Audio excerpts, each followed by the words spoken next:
పిల్లలు పుట్టడం వల్ల ఫ్రీడమ్ పోతుంది, శరీరంలో చాలా మార్పులు వస్తాయి, ఖర్చులు పెరిగిపోతాయి. ఈ విధమైన విపరీత ధోరణుల వల్ల ఆలోచన వాళ్ళ తల్లిదండ్రులకుంటే ఒక మహిళకు యావరేజ్గా పుట్టాల్సిన పిల్లల సంఖ్య గణనీయంగా తగ్గిపోవడం గల కారణాలు ఏంటి? ఇంతకుముందు పెళ్లి అయిన దాకా సెక్స్ అంటే ఏంటో తెలియదు. ఇప్పుడు పెళ్లి కాకముందే చిన్నపిల్లలు కొత్తగా పెళ్ళిన వాళ్ళు కూడా ఏంటి రొమాన్స్ ఎప్పుడు చేస్తారంటే వారం 2 వారాలకు ఒకసారి, నెల రోజులకు ఒకసారి అట్లా తయారైంది. చలికాలం కూడా చెమట పట్టాలి.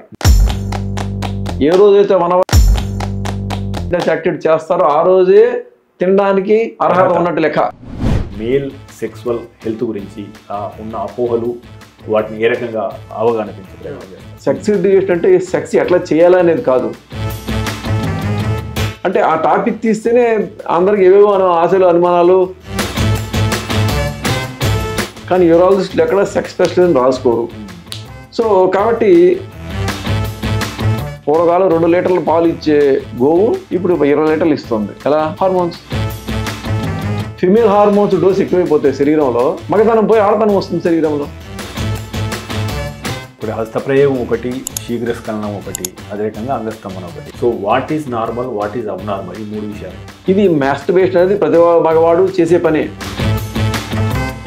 ఈ వీర్యం తొందరగా పడిపోవడం అనేది యాక్చువల్గా జబ్బు కాదు. అసలు కొన్ని జంతువులు చూసినట్టయితే సెక్షువల్ ప్రక్రియ అనేది కొన్ని సెకండ్ ఉంటుంది అంతే.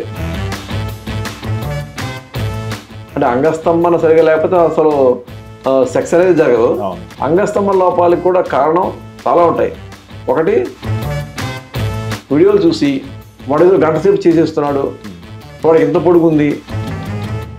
పూర్వకాలం మీరు చెప్పినట్టుగా పెళ్లికి ముందు సెక్స్ గురించి ఏం తెలియదు, పెళ్లి తర్వాత తెలిసేది ఎలా ఉంటుందో సెక్స్.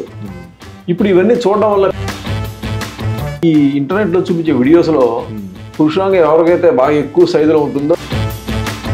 మనం ప్రారంభంలో యూరిన్ ఇన్ఫెక్షన్ ఉందని ఎలా కనుగోవాలని లక్షణాలు ఏ రకంగా ఉంటాయి? యూరిన్ ఇన్ఫెక్షన్ ఉన్నప్పుడు 1, 2, 3 యూరినరీ ట్రాక్ట్ ఇన్ఫెక్షన్ మహిళల్లో ఎక్కువ, పురుషులకు రాదు. స్త్రీల్లో ముఖ్యంగా సెక్షువల్గా యాక్టివ్గా ఉన్న వాళ్ళలో, మహిళలకు కానీ లేదా పురుషులకు కానీ మూత్రాన్ని ఆపుకోవడం వల్ల ఎలాంటి సమస్యలు వస్తాయి? మనం సముద్రం నీళ్ళు ఎండబెడితే ఎలా అయితే ఉప్పు తయారవుతుందో అలాగే మూత్రం కూడా బాగా చిక్కగా అయిపోతే అందులో యూరిన్లో నొరగా ఆ రకంగా స్మెల్ వస్తుంటాయి కొంతమందికి. అది ఏం లక్షణాలు? స్మెల్ అనేది మెయిన్ ఇన్ఫెక్షన్స్ వల్ల, అందులో డౌటే లేదు. ఇంకా నొరగా అనేది చాలా మంది నా కిడ్నీ పాడవుతుంది అని తెలిపే లక్షణాలు ఏంటి? ఎప్పుడు వాళ్ళు డాక్టర్ దగ్గరికి వెళ్ళాలి? అంటే కిడ్నీ ఫెయిల్యూర్ ఒక స్థాయిని దాటి అంటే మోర్ దాన్ 75% డ్యామేజ్ అయితే ఫస్ట్ వచ్చే లక్షణాలు ఏమిటంటే,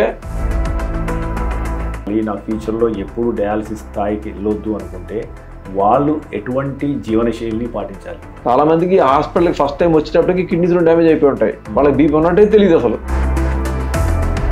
ఇప్పుడు మనం కిడ్నీ ఫంక్షన్ టెస్ట్ అని చేస్తాం కదా సార్ యాక్చువల్గా. సో ఎంత % కిడ్నీ పాడైతే అందులో తెలిసే అవకాశం? ఇది very very excellent question. Creatine పెరిగితే కిడ్నీస్ మనకి ఫెయిల్ అయ్యాయని తెలుస్తుంది, కానీ 75% నెఫ్రాన్స్ డ్యామేజ్ అయిన దాకా క్రియాటిన్ పెరగదు. అంటే ఏంటి? కిడ్నీ ఆపరేషన్స్ అయిన తర్వాత, రాళ్ళు తీసేసిన తర్వాత తిరిగి మళ్ళీ రాళ్ళు ఫామ్ అయ్యే అవకాశం ఉంది. ఒకసారి రాళ్ళు తయారయ్యాయి అంటే మళ్ళీ రాళ్ళు తయారయ్యే అవకాశం 100%. ఒక కిడ్నీ యాక్చువల్గా మనిషికి సరిపోతుందా సార్? కొంతమందికి 1 or 2% పీపుల్లో బై బర్త్ ఒకటే కిడ్నీ ఉంటుంది. ఇప్పుడు గట్ హెల్త్కు ఈ యూరినరీ ట్రాక్ట్ ఇన్ఫెక్షన్లకు కానీ లేదా ఈ కిడ్నీ సమస్యలకు కానీ ఏమైనా సంబంధం ఉంటుంది? Gut health is related to every health. Okay, మన తాత ముత్తాతలు ఏం తినేవాళ్ళు అది తింటే ఇంకేం ఆలోచించక్కర్లేదు. లేట్ నైట్లో ఎక్కువగా అంటే బిర్యానీ లాంటివి కానీ లేదా ఎక్కువ తినడము కిడ్నీ హెల్త్ మీద ఏమైనా ప్రభావం చూపుతుంది? సో ఇట్లా అర్ధరాత్రి రాత్రి 2 గంటలు 3 గంటలు డ్యాన్సులు వేసుకుంటూ బిర్యానీ తింటే ప్రజలు అనుకోవచ్చు మేము చాలా ఎంజాయ్ చేస్తున్నాం అని చెప్పేసి. కానీ 40 ఏళ్ళకి ఈ ఫ్రిడ్జ్లు రావడం వల్ల ఫ్రిడ్జ్ నిండా పెట్టుకుని అవే చచ్చిపోయిన పదార్థాలు తింటున్నాం. మనం చచ్చిపోతున్నాం.